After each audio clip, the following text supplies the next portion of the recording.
안녕하십니까. 가천대 길병원 치과센터 구강아가면외과에서 근무하는 조진용입니다.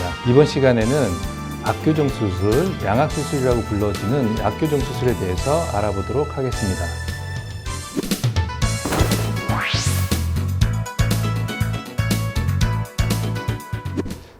양악수술이라고 불려지는 것은 정확한 용어는 상악과 하악의 동시 이동 수술이라고 하는데요. 위턱과 아래턱이 이제 조화가 맞지 않아서 가장 대표적으로 주걱턱이라고 불러지는 이제 턱이 앞으로 나오신 분들, 또는 턱이 너무 작아서 저 깊숙이 들어가서 문제가 생기시는 분들, 또는 얼굴에 턱의 모양이 비대칭적으로 자라면서 얼굴이 비대칭이신 분들, 이런 분들을 치료하기 위해서 턱을 이동시켜주는 수술이라고 볼 수 있겠습니다.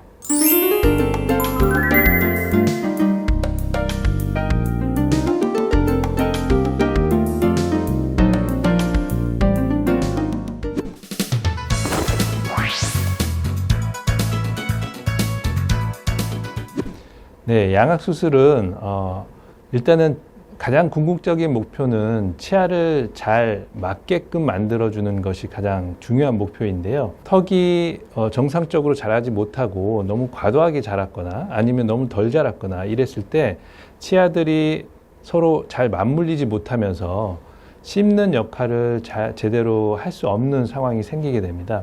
이런 경우에 얼굴에 외형적인 문제도 있지만 우리가 평생 살아가는데 먹고 씹고 말하는 기능에 문제가 생기기 때문에 이런 환자들을 정상적으로 씹고 정상적으로 말하고 할 수 있도록 해주기 위해서 턱뼈를 이동시켜주는 수술이라고 할 수 있겠습니다.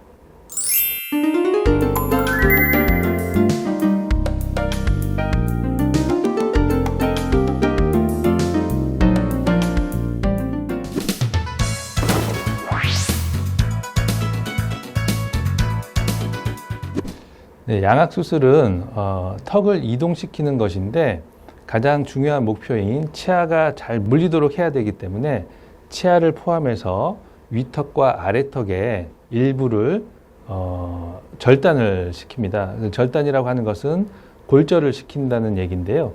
골절을 시킴으로써 이 치아를 포함한 턱의 일부가 앞뒤, 위아래, 좌우로 움직일 수 있는 상태를 일단 만들고요. 움직일 수 있는 상태에서 치아가 가장 잘 물리는 위치, 그러면서 얼굴 외형이 대칭적이고 좋게 보여지는 그런 위치에다가 턱을 이동시키고 그 상태에서 이동한 자리에서 잘 유지할 수 있도록 골절시킨 부위에다가 금속판을 이용해서 고정시키는 방법을 사용하고 있습니다.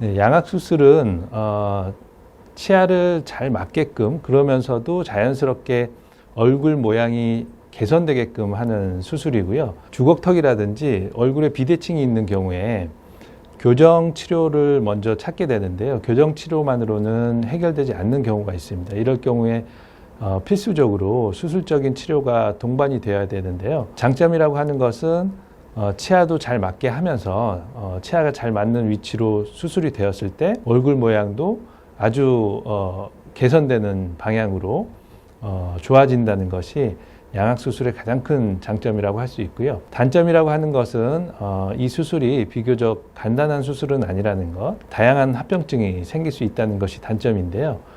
최근에는 이 수술 기법이 많이 발달하고, 그리고 3D 테크닉이라든지 3D 프린팅 테크닉 같은 새로운 기술들이 도입되면서 좀 더 정확하고 간단하고 안전한 수술이 소개되고 있고요. 저희 병원에서도 이 기법을 잘 활용하고 있습니다.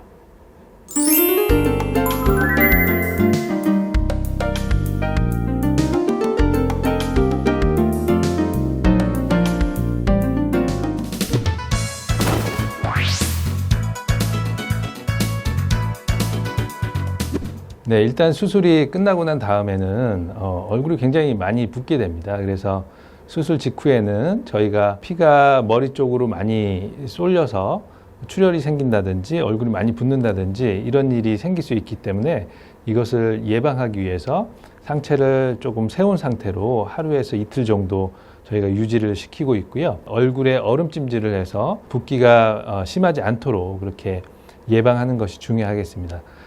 초기에 많이 붓고 불편한 단계가 2, 3일 정도 지나면 이제 회복기로 접어드는데요.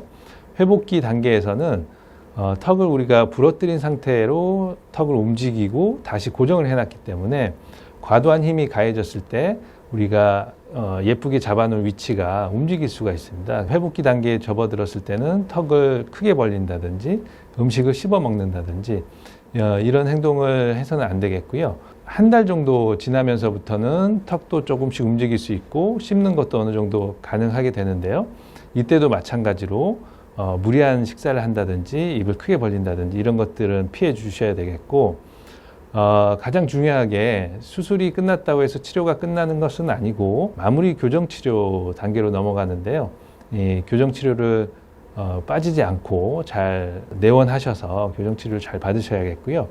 그다음에 수술이 끝난 직후에는 식사량이 아무래도 부족하기 때문에 활동을 하는 도중에 좀 어지럼증을 느낀다든지 또는 뜨거운 물로 샤워를 한 후에 어지럼증을 느낀다든지 이런 일이 간혹 생기기도 합니다. 그래서 어지럼증에서 끝나는 게 아니라 이렇게 순간 자칫해서 넘어진다든지 했을 경우에는 굉장히 큰 문제가 발생할 수 있기 때문에 이런 점에서는 좀 많은 주의가 필요하겠습니다.